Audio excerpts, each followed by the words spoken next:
Hello guys, welcome back to the channel and welcome back to elite wrestling. तो guys आज इस video में मेरे पास आपके लिए AEW से रिलेटेड मैसिव अपडेट्स है और मैंने ऐसा क्यों कहा यह आपको वीडियो के आखिर में पता चल जाएगा।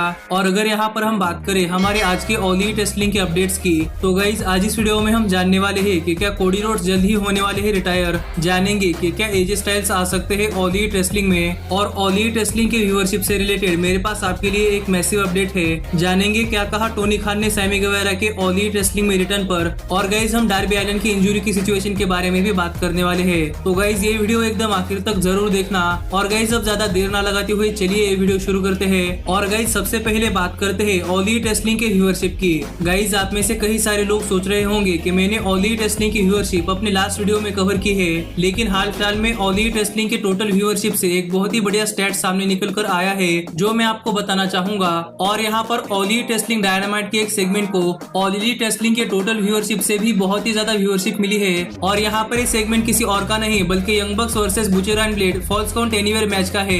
और गाइज इस मैच को ऑल इलीट रेसलिंग के टोटल व्यूअरशिप में बहुत ही तगड़ी व्यूअरशिप मिली है। और इस इकलौते मैच की व्यूअरशिप ऑल इलीट रेसलिंग के टोटल व्यूअरशिप को क्रॉस कर 1 मिलियन के पार पहुंच गई थी। और गाइज ये न्यूज ऑल इलीट रेसलिंग के लिए बहुत ही तगड़ी न्यूज है, क्योंकि गाइज ऑल इलीट रेसलिंग के पहले 2-3 एपिसोड के बाद ऑल इलीट रेसलिंग की व्यूअरशिप कभी भी 1 मिलियन के आसपास नहीं गई है। पर गाइज इस वीक वाले ऑल इलीट रेसलिंग डायनामाइट पर यंग बक्स वर्सेस बुचर और ब्लेड फॉल्स काउंट एनीवेयर इस मैच को 1 मिलियन के ऊपर की व्यूअरशिप मिली है। और इस चीज को खुद डेव मेल्टजर ने ट्वीट कर कंफर्म किया है, जिससे कि आप समझ सकते हैं कि गाइस ये न्यूज फेक नहीं है। और वैसे भी मैं आपको फेक न्यूज नहीं बताता।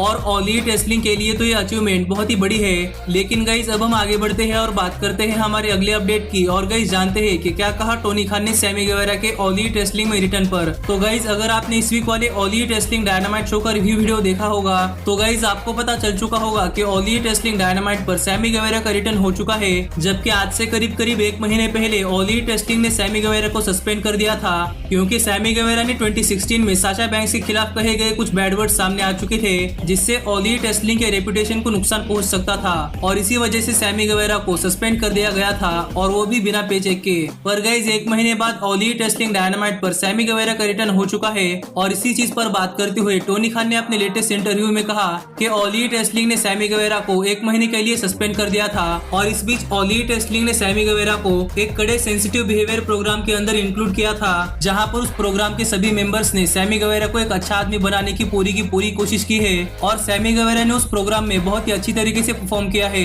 और आगे बात करते हुए टोनी खान ने कहा कि सैमी गुवेरा ने सेंसिटिव बिहेवियर प्रोग्राम बहुत ही अच्छी तरीके से क्वालिफाई किया है। और अब सैमी गुवेरा को अच्छे बुरे की नॉलेज आ चुकी है। और टोनी खान को भी ऐसा लगता है कि सैमी गुवेरा एक अच्छे आदमी बन सकते हैं। और ये सब बातें सैमी गुवेरा के सस्पेंशन के ऊपर टोनी खान ने कही है, जहां पर हमें टोनी खान ने बताया कि सैमी गुवेरा ने किस तरीके से सेंसिटिव बिहेवियर प्रोग्राम में अपना बहुत ही अच्छा परफॉर्मेंस दिया है। और ये सब बातें तो टोनी खान की थी। और गाइस यहाँ पर टोनी खान की बातें सुनकर ऐसा लग रहा है कि टोनी खान अब पूरी तरीके से कॉन्फिडेंट है कि सैमी गुवेरा अपने करियर में दोबारा से ऐसी गलती कभी नहीं करेंगे। लेकिन गाइस ऑल इलीट रेसलिंग में अपना रिटर्न करने के बाद अभी तक सैमी गुवेरा ने अपनी तरफ से कोई भी चीजें शेयर नहीं की है। पर जैसे ही सैमी गुवेरा अपने रिटर्न के बाद अपना कोई रिएक्शन शेयर करते हैं, तो वैसे ही मैं आपको वो चीज बता दूंगा। पर गाइस यहाँ पर सैमी गुवेरा के ऑल इलीट रेसलिंग में रिटर्न से लेकर एक बहुत ही फनी स्टोरी है। तो गाइस आपने देखा होगा कि ऑल इलीट रेसलिंग डायनामाइट पर सैमी गुवेरा स्पेंटिको नाम के रेसलर का रिंग गियर पहनकर आए थे, और उन्हीं की तरह ड्रेसअप कर सैमी गुवेरा ने अपने मुंह पर मास्क भी लगाया था। पर मास्क हटाने के बाद हमें पता चला कि वो सैमी गुवेरा है। और इसी चीज पर फनी तरीके से रिएक्शन देते हुए स्पेंटिको की गर्लफ्रेंड ने एक ट्वीट किया, जहाँ पर उन्होंने कहा कि क्या मैं अब तक सैमी गुवेरा को डेट कर रही थी। तो गाइस ये कोई बड़ी अपडेट तो नहीं, लेकिन एक फनी स्टोरी है जो मैंने आपके साथ शेयर की है। और आप में से ज्यादातर लोगों ने लास्ट वीडियो में कहा था कि मैं ऐसी फनी स्टोरीज आपके साथ शेयर करूं। पर गाइस अब हम आगे बढ़ते हैं और बात करते हैं हमारे अगले अपडेट की। और गाइस जानते हैं कि कैसी है डार्बी एलन की हालत। तो गाइस अगर आपने हमारा लास्ट वीडियो देखा होगा, तो गाइस आपको पता होगा कि डार्बी एलन इस वीक वाले ऑल इलीट रेसलिंग डायनामाइट पर इंजर्ड हो चुके हैं। और मे भी डार्बी एलन ने इस वीक वाले ऑल इलीट रेसलिंग डायनामाइट पर एक कंकशन सफर किया है। पर गाइस अब तक ऑल इलीट रेसलिंग ने डार्बी एलन के हेल्थ स्टेटस के ऊपर कोई भी अपडेट शेयर नहीं की है। और ये शायद इस वजह से हो सकता है क्योंकि गाइस ऑल इलीट रेसलिंग को लगता होगा कि डार्बी एलन नेक्स्ट वीक वाले ऑल इलीट रेसलिंग डायनामाइट तक पूरी तरीके से ठीक हो जाएंगे। लेकिन गाइस मैं यहाँ पर आपको बताना चाहूंगा कि डार्बी एलन को अपनी रिकवरी करने के लिए पूरा का पूरा टाइम मिल चुका है, जिससे कि मुझे तो लगता है कि डार्बी एलन पूरी तरीके से ठीक हो चुके हैं। और ये इस वजह से क्योंकि गाइस इस वीक वाला all elite wrestling dynamite show कोई लाइव शो नहीं बल्कि एक pre taped all elite wrestling dynamite show था, जो कि all elite wrestling fight for the fallen खत्म होने के बाद ही टेप कर लिया गया था। और इससे तो आप समझ ही सकते हैं कि डार्बी एलन को टोटली रिकवर करने के लिए एक नहीं बल्कि 2 हफ्ते का टाइम मिला है। और गाइस पॉसिबली इस टाइम में डार्बी एलन टोटली रिकवर हो चुके हैं और शायद इसी वजह से हमें ऑल एलीट रेसलिंग की तरफ से डार्बी एलन के हेल्थ स्टेटस के ऊपर कोई भी रिपोर्ट नहीं देखने को मिली। पर गाइस अब हम आगे बढ़ते हैं और बात करते हैं हमारी अगली अपडेट की, जो शायद आपको पता होगी, क्योंकि गाइस यहाँ पर हम बात करने वाले हैं एजे स्टाइल्स की। और गाइस जानेंगे कि क्या possibly AJ Styles all elite wrestling में आ सकते हैं या नहीं। गाइस शायद आप में से ज्यादातर लोगों को पता होगा कि एजे स्टाइल्स एक बहुत ही बड़े एडिट गेमर है और वो हर बार ट्विच पर अपनी गेमिंग लाइव स्ट्रीम करते हैं, जहाँ पर वो अपने Q&A सेशन भी करते हैं। और यही एजे स्टाइल्स की लेटेस्ट Q&A सेशन में एक फैन ने एजे स्टाइल्स से पूछा था कि क्या AJ Styles all elite wrestling में जा सकते हैं या नहीं। तो गाइस इस चीज पर एजे स्टाइल्स ने बहुत ही घुमा फिरा कर जवाब दिया है।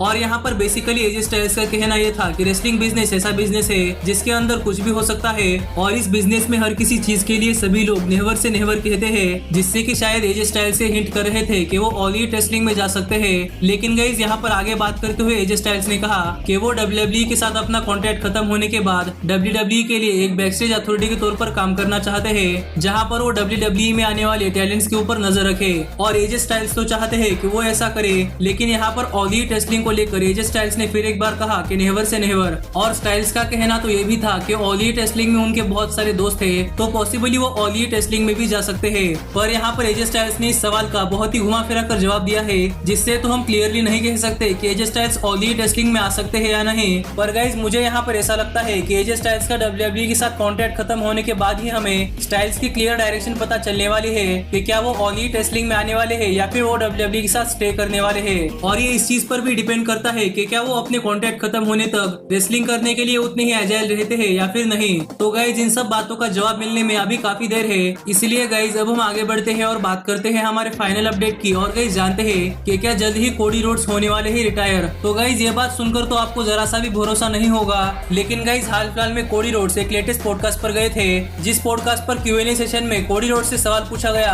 कि कोडी रोड्स कब तक रेसलिंग में कंटिन्यू करना चाहते हैं। और इस चीज का जो जवाब कोडी रोड्स ने दिया है वो सुनकर तो मैं बहुत ही ज्यादा दुखी हो गया था, क्योंकि गाइस यहाँ पर कोडी रोड्स चाहते हैं कि आने वाले 5 सालों में Cody Rhodes all elite wrestling में जितनी भी चीजें अचीव कर सकते हैं उतनी चीजें अचीव करे और आने वाले 5 सालों में कोडी रोड्स रेसलिंग में से टोटली रिटायर हो जाए। और कोडी का बेसिकली यही कहना था कि आने वाले 5 सालों में कोडी रेसलिंग में जितनी चीजें अचीव कर सकते हैं उतनी चीजें अचीव करे और 5 साल बाद रेसलिंग में से रिटायर होकर अपने फैमिली के साथ अपना पूरा टाइम स्पेंड करे। और कोडी का यह जवाब सुनकर मैं तो बहुत ही ज्यादा अपसेट हो गया हूँ, क्योंकि हाल फिलहाल में कोडी की उम्र सिर्फ 35 साल है और 5 साल बाद तो वो सिर्फ 40 साल के होंगे, जिसके बाद कोडी अपनी रिटायरमेंट प्लान कर रहे हैं। लेकिन गाइस कोडी का करियर बहुत ही लंबा हो सकता है, क्योंकि गाइस हम अभी अंडरटेकर को अपने 50 साल की उम्र के बाद भी रेसलिंग करते हुए देख रहे हैं। तो मुझे तो ऐसा लग रहा था कि कोडी 47 एज तक तो रेसल करेंगे, लेकिन यहाँ पर कोडी रोड्स ने आने वाले 5 सालों में अपनी रिटायरमेंट प्लान कर ली है। और गाइस मुझे यहाँ पर ऐसा लगता है कि 5 साल बाद शायद कोडी रोड्स को फुल टाइम रेसलिंग छोड़कर पार्ट टाइम रेसलिंग करनी चाहिए, जिससे कि वो अपने करियर के प्राइम तक रेसलिंग भी कर सके और अपने फैमिली के साथ टाइम भी स्पेंड कर सके, बिल्कुल ट्रिपल एच की तरह। क्योंकि अगर कोडी ऐसा करते हैं तो गाइस हमें कोडी की रेसलिंग भी देखने को मिलेगी और हमें इस चीज का दुख भी नहीं होगा कि कोडी रोड्स रिटायर हो चुके हैं। और कोडी ने इसका रीजन ये बताया है कि Cody Rhodes all elite wrestling में यंगर टैलेंट को पुश करना चाहते हैं, पर गाइस वो तो कोडी रोड्स पार्ट टाइम होकर भी कर सकते हैं। तो मुझे लगता है कि कोडी रोड्स को इतनी जल्दी अपनी रिटायरमेंट प्लान नहीं करनी चाहिए, क्योंकि उनके आगे उनका बहुत ही बड़ा ब्राइट रेसलिंग फ्यूचर पड़ा है और आने वाले 5 सालों के बाद कोडी रिटायर ना होकर पार्ट टाइम रेसलिंग करे, यही मैं होप करता हूँ। और आपको कोडी रोड्स की थॉट्स के बारे में क्या कहना है ये आप मुझे कमेंट कर बताइए। पर गाइस अब मिलता हूँ आपसे अगली वीडियो में, पर तब तक stay healthy, stay happy and keep watching elite wrestling. Hey, did you like that video? Click the screen for more. And where do you think you're going? And thanks so much for being the elite. The elite, the elite. What, Nick, you're not going to sing it all with me this time?